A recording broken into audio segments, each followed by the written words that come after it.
बिस्मिल्लाहिर्रहमानिर्रहीम। स्टार्ट करते हैं जी प्रोजेक्ट जो आज की क्लास है। ये बेसिकली फ्रंट एंड के ऊपर क्लास होने वाली है कि हमारे जो वाइवा के अंदर जो है वो फ्रंट एंड के अबाउट कौन कौन से क्वेश्चन किए जाते हैं। तो बेसिकली ये देख रहे हैं आप, मैंने एक स्लाइड बनाई है, ठीक है। ये मोस्टली रिपीटेड क्वेश्चंस हैं जो कि सुपरवाइज़र तकरीबन सबसे पूछते हैं। आपको आवाज़ सही आ रही है? ये बेसिकली कॉन्सेप्ट्स हैं। अच्छा, लास्ट टाइम क्या हुआ था कि मेरे पास ना सारे बच्चों के ना रिपीटेड क्वेश्चंस भी पड़े हुए हैं। मैं आपको वो एंड पे दिखाऊंगा भी सही, जो कि नीचे मैंने बना के रखे हुए हैं, ठीक है, जिसमें मैंने पूरा सेटअप बना के दिया भी हुआ है। मैं आपको खैर वो सारी ये पूरी फाइल PDF फाइल भी शेयर कर दूंगा, आपने देख लेनी है। तो लास्ट टाइम जब वाइवा बच्चे देने गए थे उनसे जो सवाल किए गए थे, ये मैंने सारा उसका जो निचोड़ है वो निकाला हुआ है। जो मोस्टली रिपीटेड क्वेश्चन था वो यही था कि HTML स्टैंड फॉर क्या है। मतलब ये तो आसान सा सवाल है, सबने कहा कि हाइपरटेक्स्ट मार्कअप लैंग्वेज को कहते हैं। ये बनती है हाइपरटेक्स्ट मार्कअप लैंग्वेज। अच्छा, फिर सवाल किया गया था कि why is it called markup language. हम इसको क्यों कहते हैं, इसको मार्कअप लैंग्वेज क्यों कहा जाता है, ठीक है। क्योंकि हम जो है HTML के टैग को यूज़ करते हैं, ठीक है, इसलिए इसको मार्कअप लैंग्वेज कहा जाता है। क्योंकि हम मार्क करते हैं कि इस टैग से क्या होगा। अगर हम H1 टैग यूज़ कर रहे हैं, ठीक है, इसका मतलब ये होगा कि आप जो है वो हेडिंग लगा रहे हो, ठीक है। तो ये सवाल लास्ट टाइम किया गया था। उसके बाद HTML क्या केस सेंसिटिव है, ठीक है। ये सारे थ्योरेटिकल क्वेश्चन किए गए थे। तो बिल्कुल ये केस सेंसिटिव जो है वो नहीं है, ठीक है। बेशक आप छोटी वर्डिंग में लिखो या बड़ी वर्डिंग में लिखो, कोई मसला नहीं होता। इसलिए HTML जो है वो केस सेंसिटिव नहीं है। जैसे कि एग्जांपल के तौर पे यहाँ पे दिया गया है कि P बड़ा कर लो या छोटा कर लो, एक ही बात है। फिर सवाल होता है जी कि HTML जो है क्या वो स्टैटिक है या डायनेमिक है। स्टैटिक और डायनेमिक जो है इसमें फ़र्क क्या है, हम इसको डिस्कस करेंगे। और जो है वो HTML क्या है, वो स्टैटिक है या डायनेमिक है, ये ज़रा देख लेते हैं। स्टैटिक पता क्या होता है? स्टैटिक वो होता है जो कि जिसको हम चेंज नहीं कर सकते, ठीक है। ऐसी चीज़ जिसको हम चेंज नहीं कर सकते उसको हम स्टैटिक कहते हैं। डायनेमिक वो होती है जो कि बार बार चेंज होती रहती है। जैसे कि यहाँ पे देखें HTML में वो स्टैटिक है, उसके जितने भी टैग्स होते हैं, जैसे P का टैग है तो P के टैग का मतलब क्या होगा, पैराग्राफ। पैराग्राफ लगाने के लिए हम P का टैग यूज़ करते हैं, ठीक है। बॉडी लगाने के लिए बॉडी का टैग, और एंकर टैग लगाते हैं लिंक्स लगाने के लिए। मतलब कहने का ये है कि जो टैग हम यूज़ करते हैं, ठीक है, वो सिर्फ और सिर्फ उसी पर्पज़ के लिए होता है। आगे मैं थोड़ी सी प्रैक्टिकल करके भी दिखाऊंगा भी सही, माइंड में रखिएगा इन सवालों को, ठीक है। कि जैसे बियर का टैग यहाँ पे यूज़ किया है तो उसका मतलब है कि ब्रेक करना। HR का मतलब होता है हॉरिजॉन्टली ब्रेक करना, ठीक है। इमेज टैग लगाने से इमेज लगेगा। मतलब जो HTML के टैग हम यूज़ करते हैं सेम टू सेम। कभी ऐसा हुआ है कि अगर हमने H1 का टैग लगाया हो और उसमें पैराग्राफ की शेप आ गई हो या उसमें कोई इनपुट फील्ड बन गई हो? ऐसा हो ही नहीं सकता। इसलिए हम इसको स्टैटिक ही कहेंगे कि जैसे कोड लिखेंगे सेम टू सेम वैसे ही काम करेगा, चेंज नहीं करेगा। अच्छा, how to make it dynamic. हम इसको डायनेमिक कैसे बना सकते हैं? हम PHP यूज़ कर सकते हैं, जावास्क्रिप्ट यूज़ करते हैं, डेटाबेस यूज़ करते हैं। तो PHP भी हमारे प्रोजेक्ट में यूज़ हुई होती है। बेसिकली क्या होता है कि हम एक वेरिएबल डिक्लेयर करते हैं, ठीक है, और उस वेरिएबल में जो डाटा होता है वो बार बार आपका चेंज होता रहता है। मैं आपको भी करके दिखाऊंगा भी सही, आपको एग्जांपल दिखाऊंगा भी सही, आपको आइडिया भी हो जाएगा कि हम PHP को डायनेमिक क्यों कहते हैं और HTML को स्टैटिक क्यों कहा जाता है। HTML की तो खैर आपको समझ आ चुकी होगी, ये वो सीधी सीधी बात है, सिंपल सी बात है कि पैराग्राफ का मतलब पैराग्राफ ही है, ठीक है। PHP में क्या होता है कि आप वेरिएबल डिक्लेयर करते हो, उसमें आप वैल्यू असाइन करते हो, वैल्यू हर दफ़ा चेंज होती रहती है, ठीक है। तो इस तरह जो PHP है या जावास्क्रिप्ट है या डेटाबेस है, ये बेसिकली डायनेमिक होती हैं। HTML टैग्स विदाउट क्लोजिंग, ये उसने लास्ट टाइम पूछा था कि भाई ये बताओ कि HTML के जो टैग्स हैं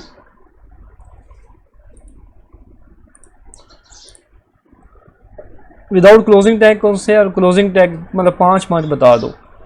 तो मतलब जो क्लोजिंग विदाउट क्लोजिंग जो टैग टैग्स है ना, ठीक है, वो BR का टैग होता है, इसका आपको क्लोजिंग टैग लगाने की ज़रूरत नहीं होती। HR टैग है, इमेज टैग है, इनपुट की फील्ड होती हैं सारी वो, उसके बाद मेटा जो है वो। ये 5 एक टैग आप याद कर लीजिएगा, अगर आप किसी सवाल अगर होता है तो आप ये बताने के काबिल हो। प्रैक्टिकल डेमो पे आते हैं जी। HTML headings of course H1 से लेकर H6 तक होती हैं। H1 सबसे हाईएस्ट होती है, H6 जो होती है वो सबसे छोटी होती जाती है, ठीक है।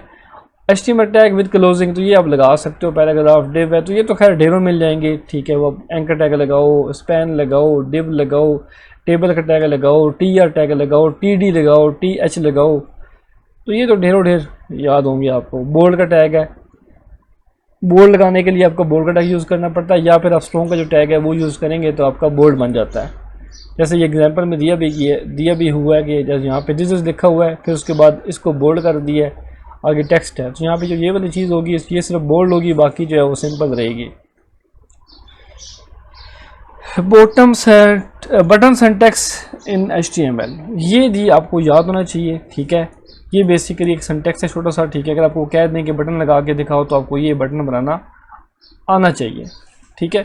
ये बना लो या एंकर टैग लगा लो तो उससे भी काम चल जाता है, ठीक है। यहाँ तक कोई क्वेश्चन है तो प्लीज़ आप मुझसे पूछें, फिर हम आगे इसको लेके चलते हैं। आगे आता है जी ये CSS। अच्छा, अब CSS के अबाउट अगर आपसे सवाल किए जाएँ, सबसे पहले CSS स्टैंड फॉर क्या है? Cascading style sheet. भाई ये पता होना चाहिए स्टैंड फॉर क्या है CSS, ठीक है। तो ये अगर नहीं पता तो मतलब आपको फिर यूज़ ही करनी नहीं आती। सबसे पहले जो है ना टास्क है या पहला जो इंट्रोडक्शन है वो है ही CSS का है कि इसका स्टैंड फॉर क्या है। वाई यूज्ड, इसको क्यों यूज़ करते हैं? वेब डिज़ाइनिंग के लिए, कलर वगैरह बनाना, लेआउट सेट करना, फॉन्ट्स, ये वो, मतलब उसको अट्रैक्टिव बनाने के लिए पेजेस को जो है हम CSS यूज़ करते हैं, ठीक है।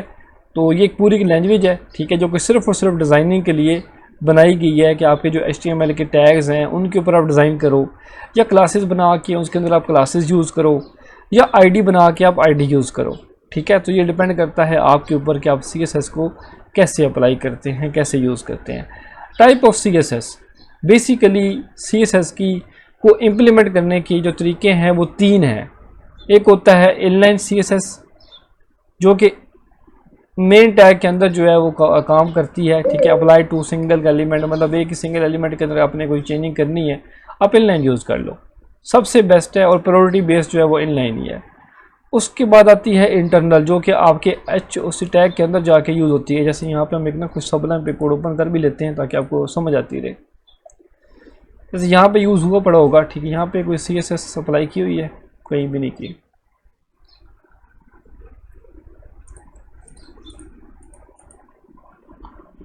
इसमें होगा ये देखिए, अब देखो ये एक यहाँ पे स्टाइल का टैग लगा हुआ है, और यहाँ से लेकर यहाँ तक जो कोड किया जा रहा है यहाँ तक, ये देखें, ये इसको कहते हैं इंटरनल, ठीक है।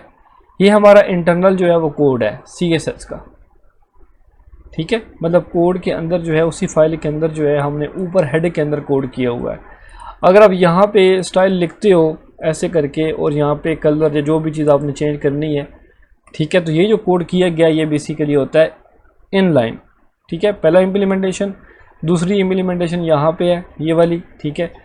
और जो तीसरी है वो होती है नई फाइल बना के। अब यहाँ पे नई फाइल बनाओगे, उसको सेव करोगे, style.css या style.css1 जो भी करना है, एंड पे .css आना चाहिए। style1.css कर लो, abc.css कर लो, जो भी करना है, बट एंड पे .css आपको लिखना पड़ेगा, तब जाके वो फाइल आपकी CSS की बनेगी। फिर इस फाइल को आप जैसे बॉडी का टैग है, ठीक है, कोई भी आप लगाते हो, ऐसे करके इसका कोड लिखा जाता है, ठीक है। ऐसे करके आप इसका कोड लिखोगे तो ये बेसिकली आपका CSS का कोड है। इवन आप टैग के अंदर भी काम कर सकते हो, ठीक है, और उसके बाद क्लास भी बना सकते हो। क्लास बनाने का तरीकाकार क्या है कि आपको यहाँ पे डॉट के साथ लिखना है। जैसे यहाँ पे मैं लिखता हूँ जी ABC, मेरी ABC के नाम से क्लास बनेगी, और मैंने बैकग्राउंड इसका कर दिया येलो। ये एक मेरी क्लास है, ठीक है। और ये क्या है? बॉडी का टैग जो है ना, बॉडी का जो भी कलर होगा वो ये कर देगा। अब इस फाइल का कोड कैसे काम करेगा? इस फाइल के कोड को हमको यहाँ पे इंक्लूड करवाना पड़ेगा। यहाँ पे ऊपर आप आओगे, बेशक हेड ना भी लगा हो तो मसला कोई नहीं है, टॉप के अंदर लगा होता है, अब यहाँ पे आओगे, यहाँ पे लिखोगे लिंक, यहाँ पे पूरा एड्रेस खुद आ जाएगा। आपने क्या करना है, उस पूरा पास देना है। कई दफ़ा ऐसा होता है कि एसेट्स के अंदर जाके वहाँ पे फाइल्स पड़ी होती हैं, जैसे कस्टम CSS यहाँ पड़ा हुआ है। यहाँ पे मैं लिखूँगा जी एसेट्स ऐसे करके, फिर /, फिर आगे कौन सा फोल्डर है CSS का तो वो लिखूँगा। उसके बाद यहाँ पे custom.css करूँगा तो वो जो फाइल है ना ये वाली, वो यहाँ पे आ जाएगी, ठीक है। लेकिन यहाँ पे मैंने जो स्टाइल CSS की फ़ाइल है मैंने वो बनाई है बाहर यहाँ पे, तो मुझे ये फिर लगाने की ज़रूरत नहीं है। स्टाइल लिखूँगा, ये लिखूँगा तो यहाँ पे डायरेक्ट वो कॉल हो जाएगा ये वाला टेबल। इसको कहते हैं इसको कहते हैं एक्सटर्नल, ठीक है। ये हमारा एक्सटर्नल कोड है CSS का। उसके बाद ये वाला जो कोड है ये होता है इंटरनल होता है, और जो नीचे मैंने किया था कोड वो होता है इनलाइन। तो जो प्रायोरिटी दी जाती है वो इनलाइन को दी जाती है। फॉर एग्जांपल अगर आपने कहीं ऊपर इस सेक्शन के अंदर जो इस सेक्शन का जो कलर है यहाँ पे भी आप चेंज कर रहे हो, ठीक है, तो वो चेंज नहीं होगा, ठीक है। वो ये वाला जो कोड है इसको चेंज करेगा, ठीक है। अगर यहाँ पे ये काम नहीं करेगा तो फिर यहाँ पे कोड जो ये वाला होगा ये काम करेगा। अगर इधर भी कोड नहीं है तो फिर आपका यहाँ पे जो कोड होगा वो काम करेगा। मतलब प्रायोरिटी बेस पे इनलाइन है, ठीक है, ये अपने याद रखना है, ठीक है। इसको प्रायोरिटी दी जाती है, सेकंड प्रायोरिटी इसको दी जाती है, ठीक है, और जो थर्ड प्रायोरिटी होती है वो एक्सटर्नल को दी जाती है। अगर एक्सटर्नल भी नहीं है तो फिर बाय डिफ़ॉल्ट जो भी है वो खुद ऑटोमेटिक आ जाता है, ठीक है। उसके बाद implementation practice, show how to implement all 3 type, ये मैंने करके दिखा दिया। उसके बाद CSS की जो बैकग्राउंड प्रॉपर्टीज़ हैं ये सारी आपको याद करनी पड़ेंगी। Colour, image, repeat, no, size वगैरह ये सारा कुछ आप करोगे तो ये इसमें से कोई भी सवाल किया जा सकता है कि ख़ासकर बैकग्राउंड कलर लगाना या इमेज लगाना, ये वाला काम, ये चीज़ें पूछी जाती हैं, बाकी इतना इम्पोर्टेंट नहीं है। कलर चेंज एग्जांपल, बटन का कलर चेंज करवा सकते हैं आपसे, नैबर का कलर चेंज करवा सकते हैं, ठीक है। उसके बाद बैकग्राउंड किसी भी चीज़ का वो कलर आपसे चेंज करवाया जा सकता है, बिल्कुल। अगर आपने इंपॉर्टेंट ये लिखते, ये टैग, ये चीज़ लिखोगे ना, ठीक है, चाहे आपने इंटरनल में लिखा हुआ है, चाहे आपने एक्सटर्नल में लिखा हुआ है, चाहे आपने इनलाइन में लिखा हुआ है, तो प्रायोरिटी जो है वो इस चीज़ को दी जाएगी। अब मैं यहाँ पे XAMPP को रन कर लेता हूँ, 2 मिनट से।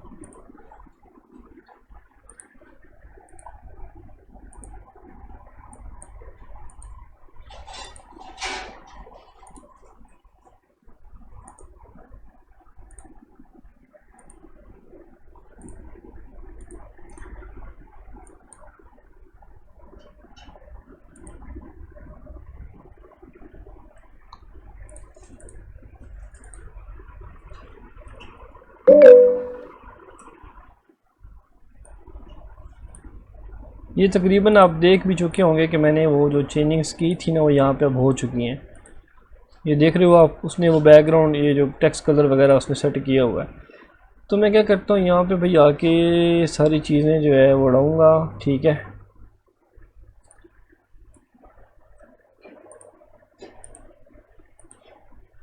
ये तो चेंज हो गया। उसके बाद यहाँ पे नीचे आते हैं जी पन्नी, उसने सेक्शन का पूरा का कलर चेंज किया हुआ है। ये मैं यहाँ से ख़त्म कर देता हूँ, ये देखें जी ऐसे हो जाएगा। देखो आपको अगर वो कहता है ना कलर चेंज करके दिखाओ, बैकग्राउंड या टेक्स्ट कलर या कोई भी बटन का कलर, किसी भी पेज का किसी भी चीज़ का कलर चेंज करना हो तो आपने कोशिश करनी है कि आप इनलाइन कोड यूज़ करो, क्योंकि इनलाइन कोड को जो है प्रायोरिटी दी जाती है। अदरवाइज़ ना लिखो तो आगे इंपॉर्टेंट जो है वो लिखोगे तो बेनिफिट मिलेगा आपको। जैसे फॉर एग्जांपल आपको वो कह देता है कि भाई इसका बैकग्राउंड कलर चेंज करके दिखाओ पूरे पेज का, तो आपने टेंशन नहीं लेनी, ठीक है। सबसे पहले आपने जो पहला काम होगा वो ये होगा कि आपने यहाँ पे पूरे एड्रेस बार के अंदर ये देखना है कि बेसिकली ये वाली फ़ाइल जो है वो कौन सी है और किस फोल्डर के अंदर मौजूद है, ये देखना है सबसे पहले, ठीक है। अब यहाँ पे ट्रैवल के नाम से फ़ोल्डर है, ठीक है, इसके अंदर जो है पैसेंजर लॉगिन की फ़ाइल पड़ी हुई है। कभी कभी ऐसा भी होता है ट्रैवल के अंदर एडमिन का फोल्डर होता है, एडमिन के अंदर जाके कहीं ना कहीं फ़ाइल पड़ी होती है, तो ऐसा भी हो जाता है, ठीक है। तो आपने फिर उस फोल्डर में जाना होता है, ये लोकेशन यहाँ से आपने ट्रेस करनी है। तो पैसेंजर लॉगिन यहाँ पे मैं देखूँगा कि ट्रैवल का फोल्डर ये पड़ा हुआ है, इसमें पैसेंजर के नाम से फ़ाइल होगी, ये पड़ी हुई है, ठीक है। अब ये जो कोड ऊपर जितना भी कोड लिखा होता है ये हमको पता है कि ये हमारा बैकएंड का कोड है, इस HTML का कोड है, इसमें कोई भी चेंजिंग वगैरह आप नहीं करोगे, इसमें करोगे तो आपको कोई फ़ायदा नहीं होगा क्योंकि ये बैकएंड का कोड है, ये तो शो ही नहीं होता। ये कोड है जो आपका फ्रंट एंड का कोड है, जिसमें ये टैग लगे हुए हैं रेड कलर के, सारे डिव्स लगी होती हैं, HTML के कुछ टैग होते हैं, H3 वगैरह ये वो। अब तो आप कोशिश करेंगे सबसे ऊपर अगर कोई डिव शिप लगी है, खासकर कंटेनर लगा हुआ है या बॉडी लगा हुआ है, ठीक है, तो आप उसके अंदर कोड, अगर बॉडी है तो फिर बॉडी के अंदर कोड करें, नहीं तो फिर नीचे कंटेनर लाजमी होगा क्लास के अंदर, वहाँ पे जाके स्टाइल लिखोगे। बैकग्राउंड सिंपल, आप बैकग्राउंड भी लिखो तो फिर भी काम चल जाता है, बैकग्राउंड डैश रेड कर दो, ग्रीन कर दो, येलो कर दो, ये आपकी मर्ज़ी है। ये यहाँ पे आपने ऐसे करके लिखना है, ठीक है, और ये देखें इसका बैकग्राउंड जो है वो रेड हो जाएगा। तो ऐसे करके कलर चेंजिंग की जा सकती है। सेम इसी प्रॉपर्टी को आप हर जगह अप्लाई कर सकते हो, ठीक है। जैसे कि आपसे कहा जाए कि भाई ये जो बटन का कलर है इसको रेड करके दिखाओ, तो कोई मसला नहीं है, आपने लॉगिन का जो बटन है, जो साइन इन का बटन है, वो तलाश करना है कहाँ पे है, उसी के अंदर स्टार्टिंग टैग के अंदर आपने कोड करना है, ठीक है। जैसे यहाँ पे ये बटन स्टार्ट हुआ, ये इसका ओपनिंग टैग है और क्लोजिंग टैग यहाँ पे पड़ा हुआ है, तो इसमें ऑलरेडी बैकग्राउंड ये सब कुछ लगा हुआ है, तो मैं यहाँ से पहले तो इसको करूँगा रिमूव यहाँ तक, ठीक है। रिमूव करने के बाद, और ये साइन इन का बटन है, तो यहाँ पे मैं स्टाइल लिख दूँगा, बैकग्राउंड लिखूँगा, ठीक है, वो सेम मैं रेड करूँगा तो रेड देखें वो हो जाएगा, ये देखें हो चुका है, ठीक है। उसके बाद वो कहता है कि भाई इस फॉर्म का जो है ना ये सिर्फ कलर चेंज करके दिखाओ, बाकी बैकग्राउंड का नहीं करना, सिर्फ इस फॉर्म का करना है। तो कोई टेंशन नहीं लेनी, आपने ये पैसेंजर लॉगिन यहाँ से कॉपी करें, जो भी चीज़ है, जैसे ईमेल है तो ईमेल या बेशक यहाँ से कॉपी कर लें, पेस्ट करें, यहाँ पे लेकर आए, ये फॉर्म बना हुआ है। अब फॉर्म के अंदर जाके वहाँ पे स्टाइल लिखो, बैकग्राउंड लिखो, रेड कर दो, ठीक है।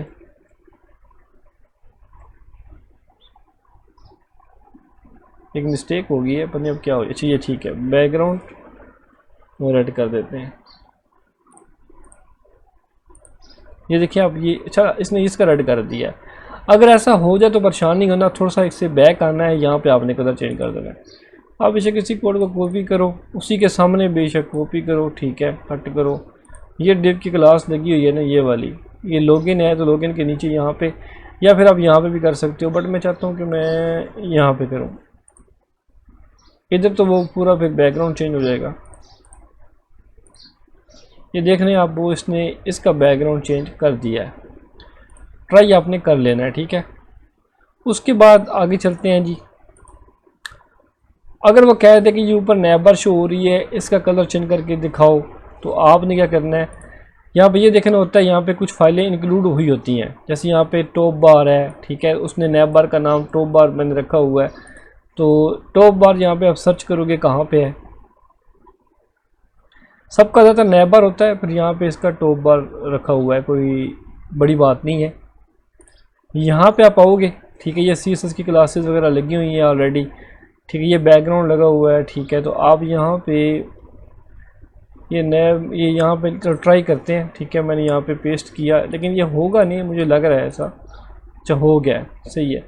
तो ये देखें, इसने इसका बैकग्राउंड कलर जो है वो चेंज कर दिया है। अगर फिर भी ना हो तो यहाँ पे कहीं BG लिखा होता है, BG प्राइमरी या BG डेंजर वगैरह इसके अंदर लिखा होगा, ठीक है, तो वो आपने पहले रिमूव करना है और फिर जो है वो इसको अप्लाई करना है, तब काम करेगा, ठीक है। तो ये भी चीज़ें हैं, ठीक है, आसान है, इतना मुश्किल कोई नहीं है कोई भी चीज़, ठीक है। ये लॉगिन ये वाला पेज है, इसको चेंज कर सकते हो।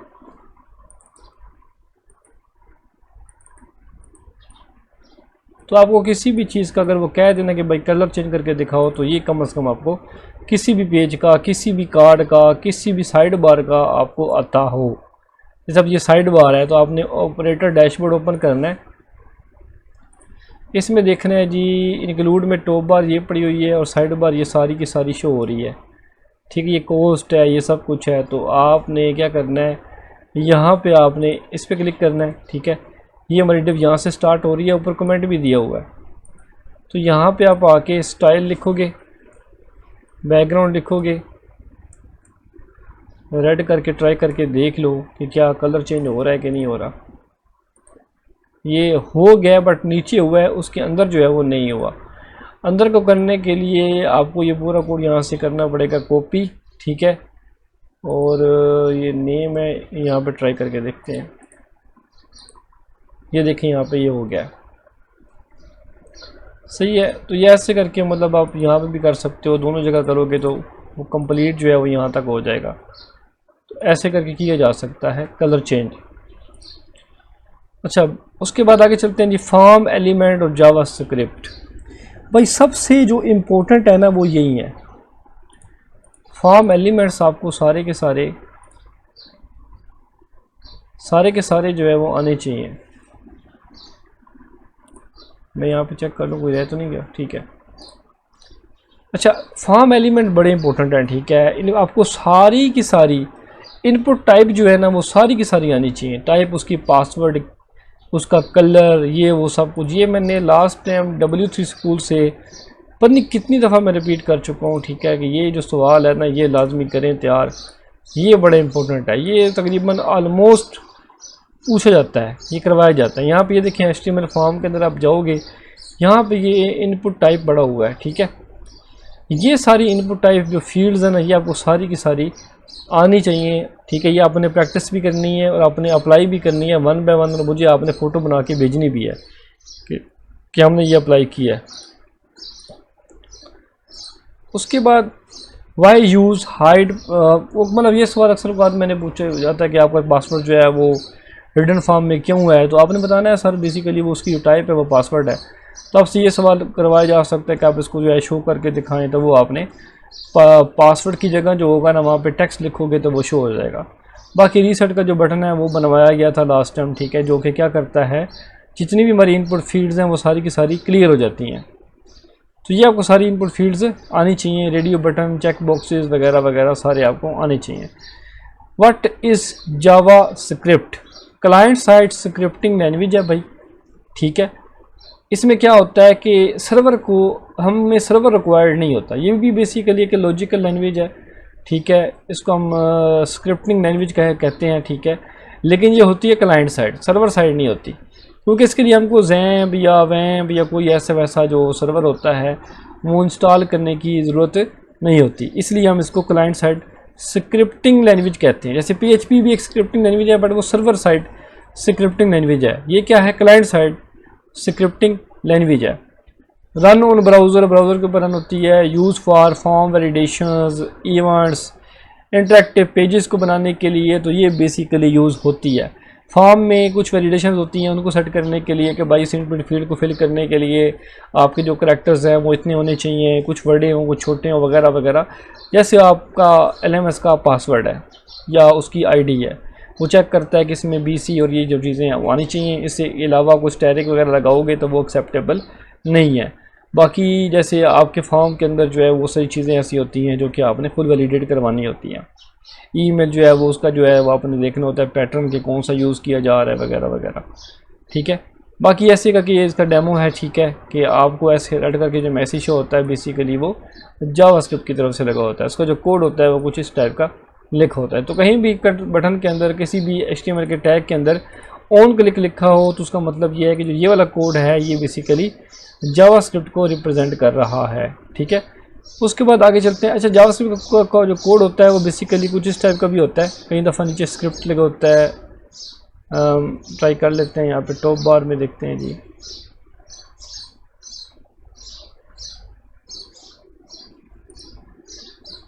ये जो है ना ये तो हो गया ना इंटरनल CSS हो गया, ठीक है। इसके अलावा यहाँ पे नहीं,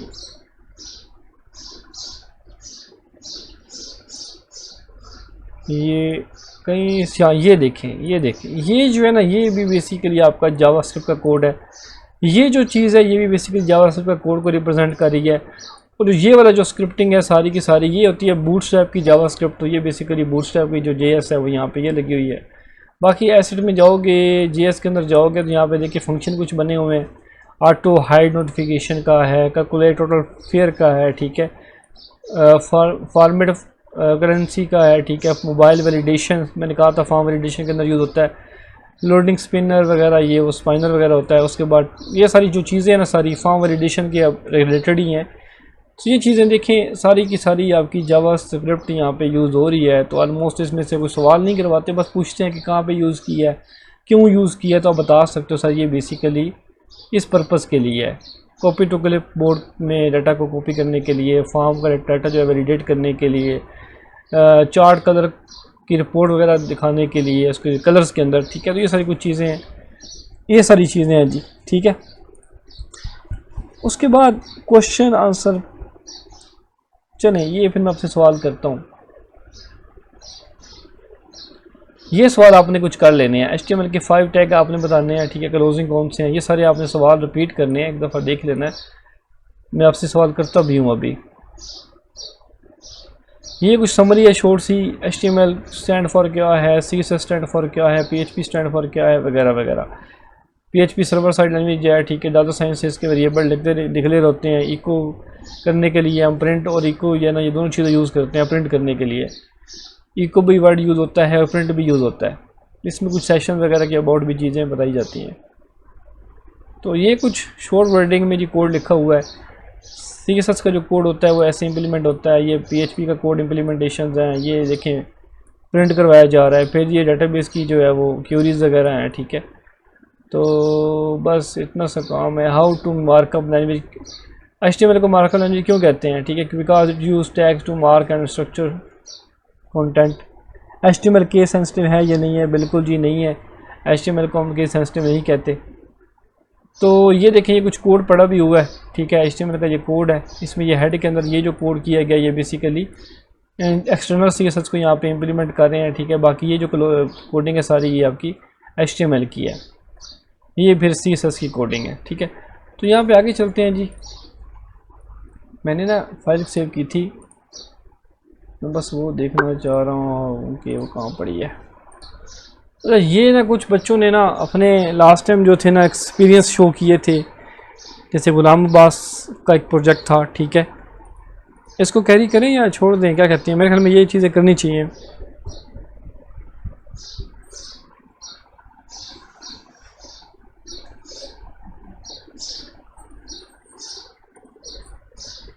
देखो लास्ट टाइम जो है ना बच्चों से सवाल कि मैंने बच्चे का नाम नहीं लिखा, ऐसे अच्छा नहीं लगता, बस मैंने बस ये कर दिया।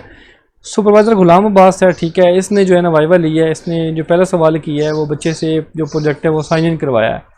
यूज़र साइन इन करवाया होगा या एडमिन का जो है वो लॉगिन पेज करवाया होगा, लॉगिन करवा के लोन ऑफिसर के थ्रू जो है वो अप्रूवल वगैरह करवाया होगा कस्टमर। ये मतलब उसने पूरे जो प्रोजेक्ट की एक्सप्लेनेशन है ना वो ली है। लोन अप्रूव करके दिखाओ, कोडिंग फाइल में दिखाएं कि कहाँ पे कैसे होगा। फिर बैकग्राउंड कलर सेटिंग के बारे में पूछा कि जैसे मैंने अभी करके दिखाया है आपको, कलर कैसे चेंज करते हैं वगैरह वगैरह। तो उसने बैकग्राउंड में कोई ना किसी पेज की कलर चेंजिंग करवाई होगी। HTML बटन का सिंटैक्स दिखाया कि भाई HTML का जो बटन है वो कहाँ पे लगा हुआ है, उसको सिंटैक्स दिखाओ, ठीक है। जैसे यहाँ पे एक बटन बना हुआ है, ठीक है, फॉर एग्जांपल ये बटन है, ठीक है। तो उसने ये कह सकता है कि भाई इस बटन का जो कोड है, किसी भी बटन का वो कोड आपसे पूछ सकता है। तो आपने देखना है जी कौन सा पेज है, वो पेज आपने ओपन कर लेना है, ठीक है। तो आपने वो जो बटन का पेज होगा वो आपने दिखा देना है। जैसे यहाँ पे जी ऑपरेटर, यहाँ पे एक्सेस टू ये कंट्रोल पैनल बना हुआ है, तो उसने ये वाला जो है वो कोड दिखाया होगा। सर ये देखें ये बटन का कोड ये लगा हुआ है। मे भी शायद उसने बटन बनवाया भी हो, ठीक है, लेकिन उसने ये कोड फिलहाल पूछा है यहाँ पे। उसके बाद HTML हेडिंग पूछी कितनी होती हैं, वो 1 से लेकर 6 तक होती हैं, बिगेस्ट टू स्मॉलेस्ट। टेक्स्ट को बोल्ड कैसे करते हैं जी, बोल्ड के B टैग से करते हैं, ठीक है। PHP में प्रिंट कैसे करते हैं, इको से। PHP वेरिएबल डिक्लेयर कैसे करें, $साइन से करते हैं जी। ये सवाल यहाँ पे हुआ था। फिर उसकी प्रेजेंटेशन ली गई, इसमें यूज़ केस डायग्राम में इंक्लूड के कब का मतलब पूछा कि वो क्या होता है, ठीक है। सीक्वेंस डायग्राम में सेंड कॉल क्या है, कॉल बैक क्या है, जिसको हम फंक्शन कॉलिंग कहते हैं, रिस्पॉन्स टाइम कहते हैं। तो ये कॉल बैक करना या सेंड कॉल करना सब कुछ सेम ही है। ईयर डायग्राम में डॉटेड एट्रीब्यूट और डबल लाइन एट्रीब्यूट में क्या फ़र्क है। डॉटेड में क्या होता है कि वो होते हैं आपके ड्राइव्ड होते हैं, ठीक है। और डबल का क्या मतलब होता है कि वो होते हैं मल्टी वैलिड एट्रीब्यूट्स, ठीक है। 2 टाइप के आपके एट्रीब्यूट्स होते हैं। डॉटेड भी होते, सिंपल होंगे ना वो तो सीधी लाइन के अंदर लगे होंगे। खैर मैं इसको डिस्कस भी करता हूँ, टेंशन ना लें। अच्छा, सिनेरियो बेस्ड क्वेश्चन पूछे, जॉइंस वगैरह के बारे में पूछा, मेथड और प्रोसीजर बताया के बारे में पूछा, 20 रोज को 5 टाइम प्रिंट करना विदाउट इंसर्टिंग डाटा अगेन। तो ये उसने लूप लगवाई होगी, ठीक है, लूप के ज़रिए उसने ना 5 टाइम जो है डाटा को प्रिंट करवाया होगा।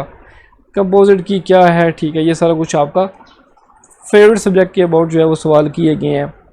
उसके बाद यहाँ पे रियल एस्टेट के अबाउट सवाल किए गए। मीर सलाम साहब हैं, उन्होंने एजेंट साइन अप करवाया। सबसे पहले देख लो, अब गौर से देखो, जो कल मैंने रिकॉर्डिंग की थी मैंने यही बताया था कि सबसे पहले आपसे आपकी एप्लीकेशन के अबाउट सवाल किए जाएंगे। ये ओपन करके दिखाओ, ये साइन अप करके दिखाओ, फंक्शनलिटीज़ आपसे करवाई जाएंगी, फिर प्रॉपर्टी वगैरह आपसे कोई ना कोई आपसे चीज़ें ऐड करवाई जाएंगी। उसके बाद डाटाबेस कनेक्ट करने वाली फ़ाइल दिखाएं, जो कि आपकी कॉन्फ़िग फ़ाइल बनती है, ये वाली, और इसमें ये वाली फ़ाइल, ठीक है, यहाँ पे ये वाली जो फ़ाइल है ये वो आपने दिखानी होगी। शायद आपको ये कह दे कि इसको ज़रा इम्प्लीमेंट करके दिखाओ, तो ये भी आपको आना चाहिए, ठीक है। ये मैं भी करके भी दिखाता हूँ कि कैसे करनी होगी आपको। फिर वेरिएबल डिक्लेयर कर करो और अपना नाम PHP में प्रिंट करो। Select static from user query दिखाएं कहाँ पे है, ठीक है, ये सारा काम उसने करवाया है। उसके बाद अनदर फाइवा एक्सपीरियंस, ज्वाइन की टाइप कितनी होती हैं, ठीक है, inner join, left join, right join, centre join, तो ये कुछ चीज़ें होती हैं। फुल ज्वाइन ऐसे वैसे करके होता है। स्क्रीन शेयर करवाई, न्यू एजेंट रजिस्टर करवाया, एडमिन अप्रूवल करवाया, प्रॉपर्टी ऐड करवाई, होम पेज की कोडिंग दिखाएं, वो उसने ओपन करके दिखाई होगी। हर डायग्राम पर ऑब्जेक्शन लगा दिया, ओए होए होए। नॉर्मलाइजेशन का सेकंड फॉर्म ये है तो क्यों है, ऐसे नहीं होता तो क्या होता, वगैरह वगैरह, ये सवाल उसने किए हैं। मैम निदा अनवर के हैं जी, पूरा प्रोजेक्ट रन करवाया, स्टूडेंट को का डाटा जो है ऐड करवाया। अच्छा, मैडम जो निदा अनवर है ना, ठीक है, ये बड़ा टफ वाइवा लेती है, मतलब टेक्निकल वाइवा लेती है। मैंने इसका बड़ा देखा है कि ये सही फोकस करके प्रोजेक्ट को सही देखती है, ठीक है, और उसके अकॉर्डिंगली प्रॉपर आपसे वाइवा लेगी। इवन डाटाबेस के बारे में भी ये सवाल करती है, क्यूरीज लिखवाती है, वगैरह वगैरह। एग्ज़ाम इसके लिए अगर आपका ये निदा किसी की मैम निदा अनवर है तो भाई वो क्यूरीज लाजमी याद करके जाए। उसने क्यूरीज खासकर अपडेट वाली, इंसर्ट वाली, सेलेक्ट वाली, डिलीट वाली, ये सारी की सारी करवानी है, खासकर अपडेट वाली। कोर्सेज का डाटा ऐड करवाया, ठीक है, एग्ज़ाम सीटिंग रिपोर्ट्स का डाटा ऐड करवाया, बटन बनाकर दिखाएं, वगैरह वगैरह। फिर प्रेजेंटेशन ली है, और प्रेजेंटेशन में भी ये बहुत टफ वाइवा लेती है। कंसेप्ट क्वेश्चंस करवाए, ये सारा कुछ करवाया। फॉरन की क्या होती है, नॉर्मलाइजेशन फॉर्म क्या होती है, प्राइमरी की नल होती है या नहीं होती, वो नल नहीं होती, प्राइमरी की कभी भी नल नहीं होती, ये बात आपने याद रखनी है। अच्छा, डे केयर मैनेजमेंट है, डे केयर मैनेजमेंट का, अच्छा ये इसका तो उसने कोई सवाल वगैरह लिखी को नहीं है। कार वाश है जी, ज़्यादातर इसने सवाल दिए हैं कि डाटाबेस के बारे में पूछा, नॉर्मलाइजेशन की, एसक्यूएल के बारे में पूछा है। ये सवाल देखेंगे,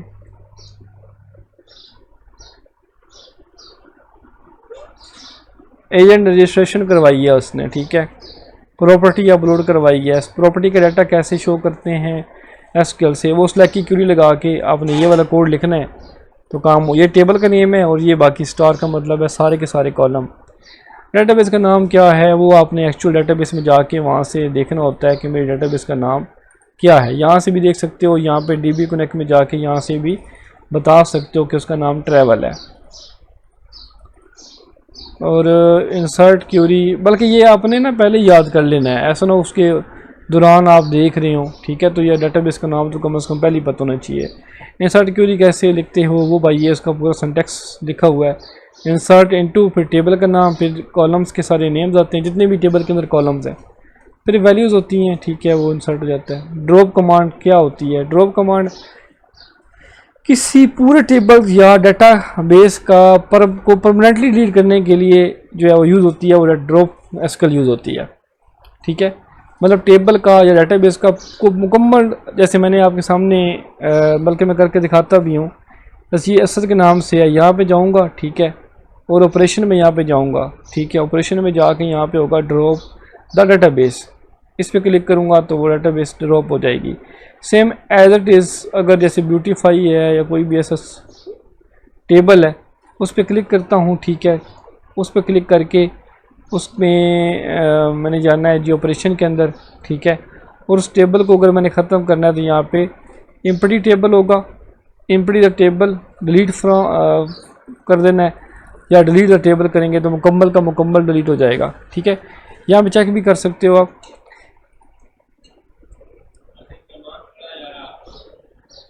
ठीक,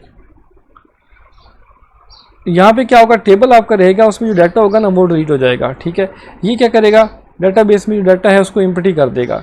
इसमें क्या करना है, डाटाबेस का पूरा जो स्ट्रक्चर है वो सारा का सारा उसने डिलीट कर देना है। ये सारा काम उसने करना है। 2 मिनट 2 मिनट 2 मिनट।